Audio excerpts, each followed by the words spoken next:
You ask Tiger to solve. This deals with linear equations with one unknown. The final result is x equals 5. Let's solve it step by step. Simplify the expression. Expand the parentheses. Simplify the arithmetic. Group all constants on the right side of the equation. Add 5 to both sides. Simplify the arithmetic.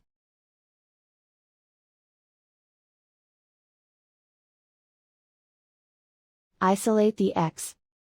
Divide both sides by 3. Simplify the fraction. Find the greatest common factor of the numerator and denominator. Factor out and cancel the greatest common factor. And so the final result is x equals 5.